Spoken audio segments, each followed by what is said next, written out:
जैसे कि हमने लास्ट टाइम अपने एक्सरसाइज 8.3 स्टार्ट की हुई थी, उसी को हम कंटिन्यू करेंगे। लास्ट टाइम हमने एक्सरसाइज 8.3 का क्वेश्चन नंबर 1 किया था और कुछ पार्ट्स आपको होमवर्क में दिए थे।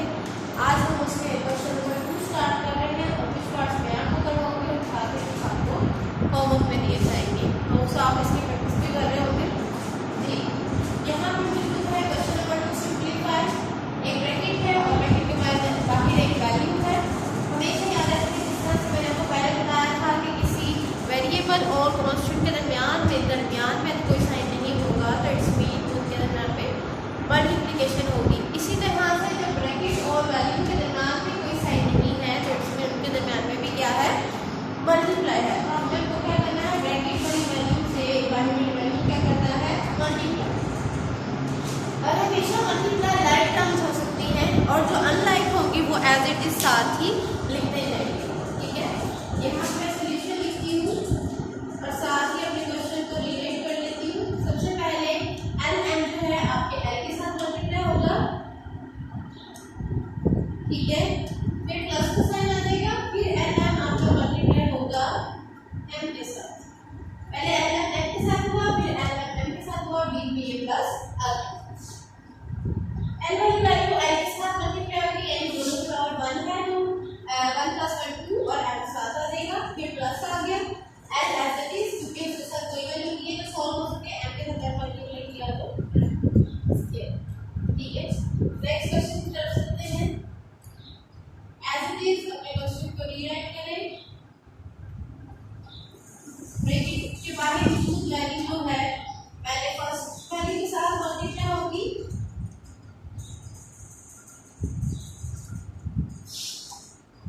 और साथ ही प्लस जो बीच में साइन है, फिर 2x मल्टीप्लाई होगा 4y। ठीक है, अब 2 को 3 से मल्टीप्लाई किया तो 6x को x से मल्टीप्लाई किया x के, प्लस 2 को 4 से मल्टीप्लाई किया 8x को y से किया तो x। क्योंकि ये अनलाइक है इसलिए इनकी पावर दैट नहीं होगी।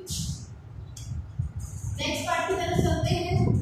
a + b - c क्या करना है, इसमें भी 1 बाय 1 करके a जो है बाहर ये इस ब्रैकेट के मौजूद तमाम वैल्यू से क्या होता जाएगा, मल्टीप्लाई। a को a से मल्टीप्लाई किया तो a², फिर प्लस आ गया, फिर a को b से किया और फिर माइनस आ गया, फिर a को c से मल्टीप्लाई किया। -2 आया जो साइन बीच में क्या है वही वही साथ लगा।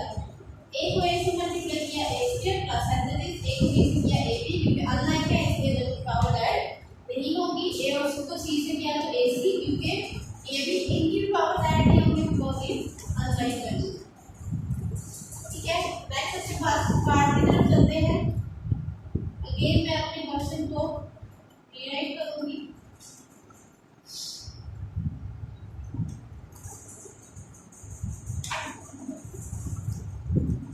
और ये वाली वैल्यू ब्रैकेट के अंदर मौजूद तमाम वैल्यू से 1 बाय 1 करके मल्टीप्लाई होती जाएगी।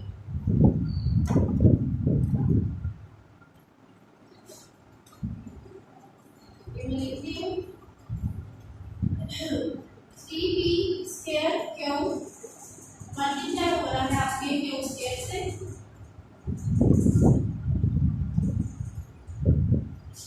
फिर माइनस का साइन,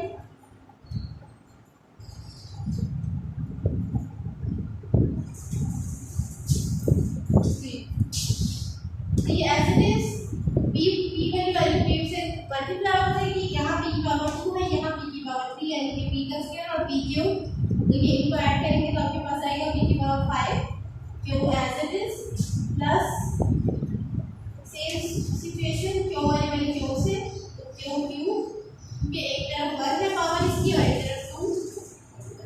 नेक्स्ट कोई भी वैल्यू कॉमन नहीं है इसलिए उस तमाम वैल्यूज को एज इट इज चूज किया। जी, ये एक्सरसाइज 8.3 का क्वेश्चन नंबर 2 है। इसके 4 पार्ट्स मैंने आपको करवाए हैं और साथ ही मैं आपको डायरी दे रही हूँ। क्वेश्चन नंबर 2 पार्ट नंबर 2 3 5 6 और 7 ऑफ एक्सरसाइज 8.3 आपने इस एक्सरसाइज के क्वेश्चन नंबर 2 के बाकी के पार्ट्स होमवर्क करने हैं और इन क्वेश्चन की भी प्रैक्टिस करनी है। तो इंशाल्लाह आपको और अच्छे से समझ आ जाएगी।